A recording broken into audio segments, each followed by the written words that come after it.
Dan bagi orang yang beriman ayan ini, kalau mereka terus beramal, kuat beribadah, membuat kebajikan, melakukan amal soleh terus, nanti insya Allah Allah akan tingkatkan iman kita ini kepada iman yang lebih tinggi. Yang keempat, yang namanya iman hak insya Allah, ataupun iman sebenar. Ini baru iman sebenar. Iman sebenar ini, orang yang punya iman sebenar ini luar biasa, luar biasa. Mereka mampu melihat Allah. Mampu melihat Allah. Mungkin orang tanya, melihat Allah? Ya, melihat Allah dengan mata hati mereka, bukan dengan mata kasar. Melihat Allah dengan mata hati mereka. Ya, barangkali sebagaimana yang diterangkan oleh Rasulullah SAW dengan maksud ihsan itu kan. Ihsan itu ialah mereka yang nampak Allah. Nampak di situ maksudnya menampak dengan mata hati. Dan juga kalau dia tak nampak pun, dia tahu bahawa Allah nampak mereka. Jadi ini hanya orang-orang yang punya iman hak saja yang mempunyai kelebihan yang sedemikian rupa, ya. Nanti kita lihatlah, mungkin ada orang kata lihat Allah dengan mata hati macam mana ya Allah itu, ya. Nanti kita bincangkan di bawah ini. Apa yang dimaksudkan dengan melihat Allah, nampak Allah dengan mata hati tersebut. Selain daripada itu, apa jua yang dia lihat, apa jua yang mereka rasa, apa jua yang mereka alami. Orang yang iman hak, mempunyai iman hak ini dihubungkan dengan Allah Subhanahu Wa Taala. Ya, misalnya dia nampak apa-apa jua, maka reaksi dia adalah spontan. Dalam keadaan tertentu, tiba-tiba dia rasa takut kepada Allah Subhanahu Wa Taala apabila melakukan dosa, ataupun paling tidak melihat orang melakukan dosa ataupun melihat maksiat. Dan dia kagum dengan Allah, merasa Allah itu hebat apabila melihat penciptaan alam ini. Dan mereka memuji Allah apabila ada nikmat yang mereka terima. Yang mereka sanjung Allah sungguh-sungguh. Dan mereka kasihkan Allah Subhanahu Wa Taala secara spontan. Dan tanpa paksa, ya. Kalau dia berangkat iman ayan tadi, mungkin kena paksa juga, ataupun tambah-tambah lagi dia berangkat iman ilmu.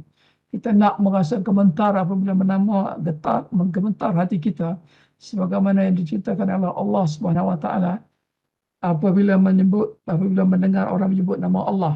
Orang iman taklid tak rasa apa-apa. Orang iman ilmu, walaupun rasa dia kena paksa iman ayan, ya, dia mujahadah juga untuk merasa itu. Tetapi bagi orang iman hak, dia spontan, dia secara automatik merasakan itu semua. Ya, misalnya apabila dia melihat keindahan alam, maka timbul rasa dalam hati dia, ya Allah, hebatnya Allah Subhanahu Wa Taala. Saya ingat satu ketika kami rombongan berjalan dengan guru kami, berjalan, kemudian naik atas sebuah gunung lah, tanah tinggi, dan di bawah tu laut. Laut tu biru, airnya pekat. Jadi guru ini bertanya, apabila tuan-tuan semua tengok laut, apa yang tuan-tuan fikirkan? Apa yang tuan-tuan nampak? Semua masing-masing orang kata, orang nampak air, warnanya biru pekat, nampak ombak, nampak macam-macam lah, nampak begitu nampak ni. Tetapi itu tidak benar, kerana itu adalah melihat dengan iman taklid dan iman ilmu sahaja. Dan guru itu menerangkan bahawa sepatutnya apabila kita melihat laut yang begitu luas, dahsyatnya ombak, maka kita berfikir akan betapa dahsyatnya neraka Allah Subhanahu Wa Taala.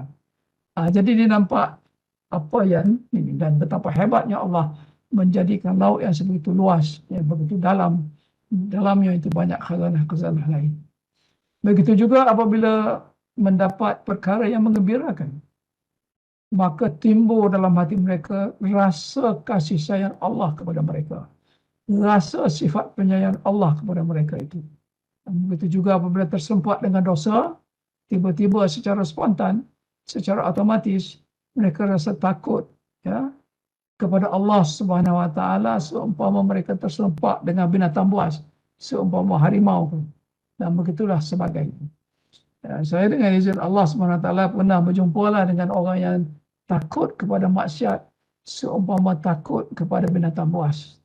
Satu ketika saya bermusafir dengan guru saya, duduk di negara Thailand, ya, duduk di sebuah hotel. Kami nak turun makan, tunggu lift. Tiba-tiba bila lift terbuka, keluar wanita yang pakaiannya Masya Allah. Pakaiannya sedikit saja, yang sebahagian besarnya dan terdedah. Dan guru tadi dengan spontan, dengan secara otomatis di depan kami, beliau ni berpegang kepada dinding di sebelah lift itu. Dengan kita kata dengan macam ini dia bertanya kami, dia dah pergi belum, dia nampak sungguh dia takut, dan saya yakin, saya tengok dengan mata kepala saya sendiri bahawa dia tidak berlakon sungguh. Dia macam orang takut lah, macam orang takut. Kami anak-anak murid ini sedap dia tengok kan, tapi mereka dia tidak, dia rasa takut dan dia bergantung kepada dinding terketat-ketat lah. Sehinggalah kami mengatakan, Ustaz, dia dah pergi, tak nampak dah. Kemudian dia dada beristighfar, Astaghfirullahalazim, Astaghfirullahalazim. Begitu rupa ya, dia secara spontan, secara otomatis melakukan perkara yang sedemikian rupa. Kerana apa? Kerana takut kepada Allah, kerana malu kepada Allah, kerana cinta kepada Allah Subhanahu Wa Taala. Macam kita cinta kepada isteri kita, cinta kepada suami kita. Apabila kita melakukan suatu kesalahan, ya, kita rasa takut kepada suami kita, kepada isteri kita, malu kepada isteri kita, kepada suami kita, dan sehingga dia terganggu perasaan kita, secara spontan lah kita rasa takut begitu ya. Dan antara orang yang mempunyai iman hak ini barangkali ya, ialah wali Allah wanita yang bernama Rabi'atul Adawiyah. Cinta beliau itu kepada Allah Subhanahu Taala ini sangat luar biasa, sehingga pernah beliau mengatakan, aku menyembah bukan kerana takutkan neraka-Mu ya Allah. Dia bercakap dengan Allah, munajat dengan Allah, ya Allah, aku sembah Kamu ni bukan kerana aku takut kepada-Mu ya Allah. Ya, dan aku sembah Kamu ni bukan kerana aku harapkan syurga-Mu, tak. Dan aku sembah Kamu ini kerana kemuliaan-Mu dan kerana cinta kepada-Mu. Dan ada di cerita juga, Rabi'atul Adawiyah ini pernah berkata, walaupun engkau masukkan aku ke dalam neraka, asal engkau redha dengan perkara itu, aku bersedia untuk masuk neraka. Begitu yakinnya kepada Allah Subhanahu Wa Taala ya, Rabi'atul Adawiyah. Indah kalau baca cerita-cerita wali-wali Allah ini yang mempunyai iman hak ini ya, insya-Allah. Jadi orang iman hak ini, mereka ni tak langsung dilalaikan oleh nafsu dan syaitan. Malah syaitan takut kepada mereka ini. Kita pernah diberitahu oleh ustaz-ustaz kita yang bagaimana Sayyidina Umar radhiyallahu anhu ya, apabila dia lintas satu jalan, syaitan tak berani dah lalu ikut jalan tersebut kerana takut pada Sayyidina Umar. Kerana apa? Kerana Sayyidina Umar tidak langsung boleh dilalaikan oleh nafsu dan syaitan. Sehingga syaitan pun takut kepada beliau itu. Dan begitu juga bagi orang-orang yang iman hak ini, mereka melihat orang-orang soleh, iaitu orang yang mempunyai iman ayan, ya, yang rendah sedikit itu. Bagi mereka, orang yang soleh itu orang-orang yang saya sebut tadi, dengan macam-macam istilah tadi kan. Orang soleh, orang abrar, orang muflihun, al-faizun, ashabul yamin itu, bagi kita itu sudah sangat bagus. Tetapi bagi orang yang mempunyai iman hak itu, bagi mereka, orang-orang yang mempunyai iman ayan tadi, yang disebut soleh dan sebagainya tadi, masih lagi merupakan orang-orang yang jahat. Apa yang dibuat itu, ya walaupun tidak berdosa, tetapi bagi orang-orang orang-orang muqarrabin ini, gelaran bagi orang-orang yang mempunyai iman hak ini ialah muqarrabin ya. Bagi muqarrabin ini, orang-orang soleh tadi yang mempunyai iman ayan masih lagi belum sempurna, dan malah bagi mereka orang-orang soleh tadi yang mempunyai iman ayan itu masih mesti diseksa oleh Allah Subhanahu Wa Taala. Apa seksanya? Seksanya ialah kerana lambat masuk syurga sebab kena hisab. Sebab kena hisab ya. Begitu. Jadi gelaran bagi orang-orang iman hak ini muqarrabin. Muqarrabin. Ya, orang-orang ini ialah orang-orang yang hampir dirinya dengan Allah Subhanahu Wa Taala. Cuba kita lihat secara sambil lalu ya. Kalau insya-Allah kita bercita-cita untuk menjadi orang yang mempunyai iman hak ini ya. Cuba tengok sifat orang-orang iman hak ini. Sifat muqarrabin ini ya, mereka ialah orang-orang yang zuhud, orang-orang yang zuhud, menggoda mengikut keperluan, ya, dan orang ikhlas. Mereka juga ialah orang yang warak. Mereka juga ialah orang yang menunaikan semua perintah Allah. Ya, mereka juga ialah orang yang tidak takut dengan bala Allah, walaupun bala Allah turun dia tidak takut, dan mereka juga tidak gembira dengan nikmat Allah, sebab uh, benda-benda yang lahiriah, benda-benda yang dunia ini tidak menjejaskan hati mereka, kerana hati mereka sentiasa dengan Allah SWT. Dan mereka ini juga tidak makan dipuji dan tidak hina bila dicaci. Mereka tidak rasa hina apabila dicaci. Ya, begitu ya. Jadi itu antara sifatnya. Tetapi selain daripada itu, segala masalah yang menimpa mereka ini, walaupun bentuk ujiannya sama, walau apa jua bentuk ujian, bagi mereka itu sama saja pada mereka. Dan ujian-ujian yang biasanya ini, yang tidak tertanggung, yang biasanya tak tertanggung oleh orang-orang awam, bagi mereka itu adalah ujian yang biasa, yang tidak menyejas sedikit pun hati mereka. Bagi kita orang awam juga, kadang-kadang diuji sedikit dengan sakit, kita rasa terjejas sangat hati kita. Tetapi bagi mereka, kalau miskin yang mendapat ujian lebih besar daripada itu pun, mereka tetap tidak terjejas hati mereka itu. So, segala kesedihan, segala kesempitan, segala kegelisahan, segala kekecewaan yang sering dirasakan oleh manusia biasa, dan mereka tidak merasa dan tidak mengganggu. Mereka rasa tapi sedikit pun tidak mengganggu jiwa mereka ini. Cuba lihat yang betapa indahnya kalau kita mempunyai iman hak, kerana semua masalah tidak menjejaskan hati kita, insya-Allah. So, dalam apa jua suasana, orang yang mempunyai iman hak ini, mereka tenang, mereka lapang, mereka lega, dan mereka bahagia. Dan mereka sentiasa merasa bahagia setiap saat. Jadi inilah yang dipanggil oleh para ulama kita. Mereka ini sebenarnya telah memperoleh syurga di dunia lagi sebelum mendapat syurga di akhirat. Jadi cuba ukur diri sendirilah ya.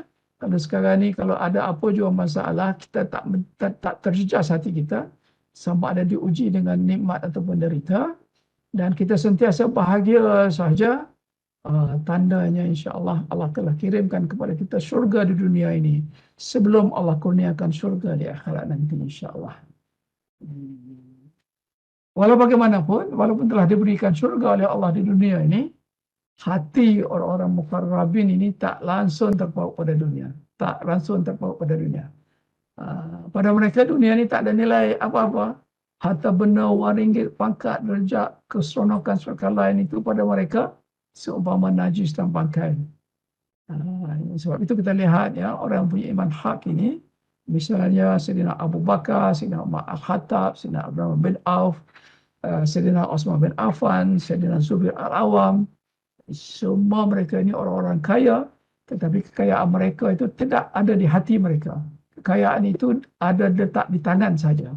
Apabila diperlukan kekayaan mereka itu untuk Islam, untuk berjihad, ya, untuk beramal soleh, maka mereka dengan senang hati memberikan harta mereka itu. Sebab itu apabila ditanya Sayyidina Abu Bakar setelah beliau memberikan harta mereka kepada Baitul Mal, Rasulullah bertanya, apa lagi yang kamu punya ya Abu Bakar? Kata Sayyidina Abu Bakar, enggak ada apa-apa lagi kecuali Allah dan Rasul. Luar biasa ya. Sayyidina Umar bin Khattab diceritakan memberi setengah daripada hartanya untuk Islam. Dan begitulah juga dengan Sayyidina Umar Al-Khattab, Sayyidina Abdurrahman bin Auf, dan Sayyidina Osman bin Affan, Sayyidina Zubair bin Awam, dan ramai lagi lah para sahabat. Yang kaya-kaya, tetapi kekayaan itu tidak terletak di hati. Mereka tidak letak kekayaan itu di hati. Mereka letak di tangan. Dan kalau orang tanya, sekarang ni ada orang macam tu? Ya ada. Ada. Dan saya dah pernah ceritakan bagaimana seorang wanita Indonesia yang sangat pemurah, memberikan macam-macam sedekah, derma, wakaf kepada ramai orang. Sehingga wartawan tanya dia, kami nampak bahawa Puan ya tidak kedekut. Puan adalah seorang yang pemurah. Apa rahsia ini? Beliau kata, tanggapan saudara itu tidak benar. Kerana kalau nak dikira antara pemurah dan juga kedekut, saya rasa saya lah orang yang paling kedekut di atas dunia ini. Terkejut wartawan, kenapa? Sedangkan terbukti bahawa Puan telah menyebarkan harta Puan untuk segala macam, untuk kemuliaan Islam. Katanya tidak. Sebenarnya saya memberi itu kepada mereka hanya sebagai pinjaman, sebagai tumpan. Saya tumpan mereka ini untuk simpan harta saya, supaya nanti insya-Allah saya akan dapat balik harta itu di akhirat. Kerana sebenarnya itulah harta saya yang akan saya bawa ke akhirat. Kalau saya simpan untuk saya saja, maka itu di dunia saja. Apabila saya meninggal, saya tinggalkan semua harta itu. Tetapi apabila saya memberi, maka harta itu akan bersama saya di akhirat. Saya dapat balik akhirat itu. Saya dapat balik segala harta itu, ya. Kita tak tahulah sama ada wanita itu iman hakikat, iman hak ataupun tidak. Wallahu alam. Tapi ada ciri-ciri seumpama ciri para sahabat yang punya iman hak itu. Sebab itu dia tak rasa risau pun, dia bagi harta dia, bagi kan. Luar biasa. Saya tengok satu video seorang wanita ada di Indonesia juga, ya. Dia ada satu hotel, ada satu restoran di tengah-tengah bandar yang cukup strategi. Tiba-tiba dia bagi kepada, dia wakafkan kepada satu gerakan Islam. Kemudian ada hotel yang besar yang sangat strategi. Itu dia wakafkan kepada Nahdlatul Ulama. Jadi apabila ditanya, Puan, kenapa melakukan ini semua? Bukankah Puan nanti akan kehilangan harta? Dia kata, tak.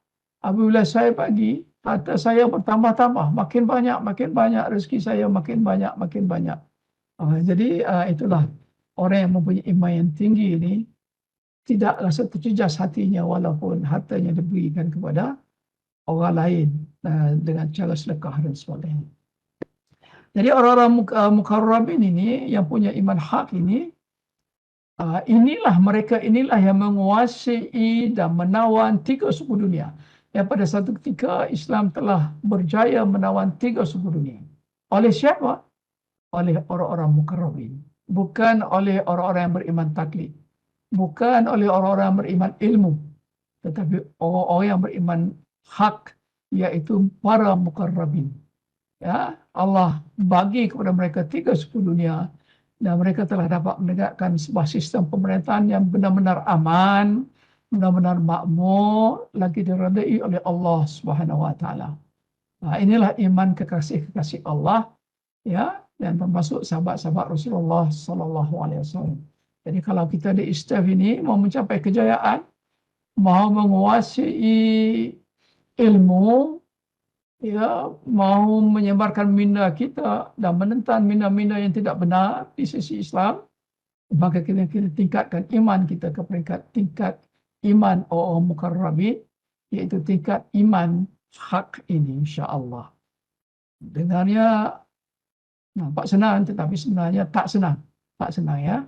Jadi walau bagaimana, marilah kita bercita-cita betul.